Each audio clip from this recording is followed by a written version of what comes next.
کیا شان ہے, غوث اعظم دستگیر کا کیا مقام ہے, کیا مرتبہ ان کا, ہم ان کی کیا شان بیان کر سکتے ہیں. تو لوگوں سرکار غوث پاک سے اپنی نسبت کو مضبوط کرو.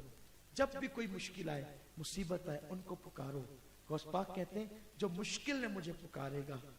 آپ فرماتے ہیں میرے مرید کو اگر ٹھوکر لگے گی اور وہ گرنے لگے گا اور وہ میرا سچا مرید ہے, یعنی میرا چاہنے والا ہے, مجھ سے محبت کرنے والا ہے, تو میں اس کا ہاتھ پکڑ کر اس کو گرنے سے بچا لیا کرتا.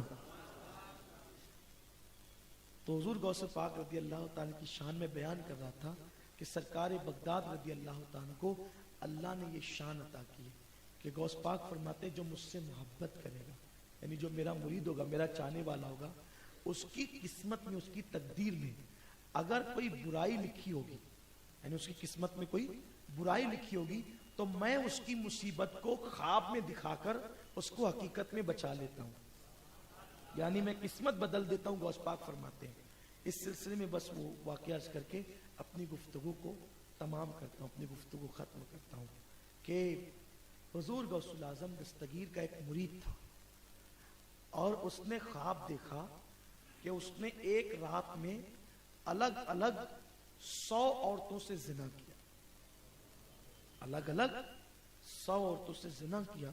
اور جب وہ بیدار ہوا تو چونکہ خواب میں جو اس نے زنا کیا تھا اس کا اثر اس کے کپڑوں پر موجود تھا. میں حیا کے پردے میں عرض کرتا ہوں کہ خواب میں اس پر جو اس نے کیا تھا اس کا اثر تھا. تو وہ اٹھا, غسل کیا اور فجر کی نماز میں وہ قادریہ مسجد میں آیا.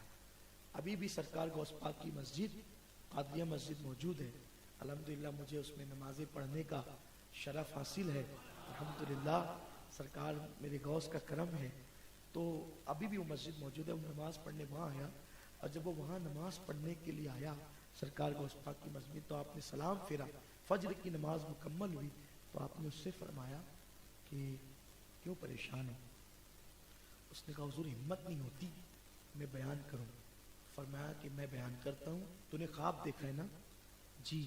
100 مرتبہ زنا کیا, اسی سے تو پریشان ہے. تیری قسمت میں اللہ نے یہ بات لکھی تھی کہ تو 100 عورتوں سے زنا کرے گا. جب میں تیری تقدیر پڑھ رہا تھا تو میں نے دیکھا, کیونکہ غوث پاک کہتے ہیں میرے جو مرید ہیں میں سب کو پہچانتا ہوں, ان کی تقدیر میں کیا لکھا ہے وہ بھی میں جانتا ہوں. تو غوث پاک فرماتے میں تیری تقدیر پڑھ رہا تھا تو تقدیر پڑھتے پڑھتے میں نے دیکھا کہ تو 100 بار زنا کرے گا, تو 100 بار زنا کرے گا تو تو جائے گا جہنم میں. جو ایک بار زنا کرے اور توبہ نہ کرے تو اس کا انجام جہنم ہے. کیونکہ آقا نے فرمایا زانی جنت میں نہیں جا سکتا جب تک وہ سچی توبہ نہ کر لے. زانی کا بڑا برا انجام ہے.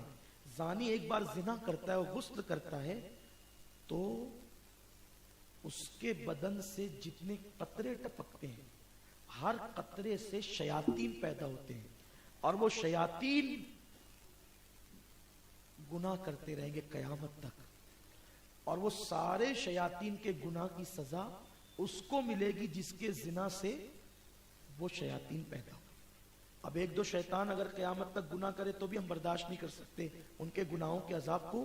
پانی کے جتنے قطرے گرتے ہیں, کتنے قطرے ہوں گے, پانی کے کتنے قطرے ہوں گے, سوچئے تو صحیح ذرا. اللہ اکبر. اسی لیے اللہ تعالیٰ ہر مسلمان کو بچائے, اور اگر کسی سے ایسی حرکت ہو گئی ہو اللہ اس کو سچی توبہ کی توفیق دے. زندگی بھر اس کو رونا چاہیے اور اللہ کو منانا چاہیے. تو غوث پاک فرماتے میں نے جب تیری تقدیر پڑھی کہ تو نے 100 مرتبہ زنا کرنا ہے, اور جب تو زنا کرے گا تو جہنم میں جائے گا, تو میں نے سوچا کہ میرا مرید زنا کرے اور جہنم میں جائے, تو میں نے کیا کیا, اللہ سے عرض کی کہ اللہ تو نے تقدیر لکھی ہے نا, ایک کام کر کہ اس کو تو خواب میں بتا دے. وہ خواب میں دیکھ لے گا تو گویا تقدیر پوری ہو گئی. اور آدمی خواب میں کوئی گناہ کرتا ہے تو اس کو گناہ نہیں لے بھئی, آدمی خواب پہ تو آدمی کا کنٹرول نہیں ہے. تو غوث پاک کہتے ہیں میں نے دعا کی, اللہ نے میری دعا قبول کر لی, اور پھر کیا ہوا, جو تیری تقدیر میں تو نے حقیقت میں زنا کرنے والا تھا تو میں نے تجھے وہ زنا خواب میں دکھا کر حقیقت میں تجھے بچا لیا. اسی لیے غوث پاک فرماتے ہیں کہ جو میرے ماننے والے ہیں میں ان کی تقدیر کی مصیبت ان کو خواب میں دکھا دیتا ہوں اور حقیقت میں ان کو بچا لیتا ہوں. دیکھا یہ سرکار غوث الاعظم دستگیر کی شان ہے. SDI چینل کو سبسکرائب کریں اور بیل بٹن پر کلک کریں تاکہ آپ کو سب سے پہلے ہماری نئے ویڈیوز اور لائیو اجتماع کے لنک ملیں.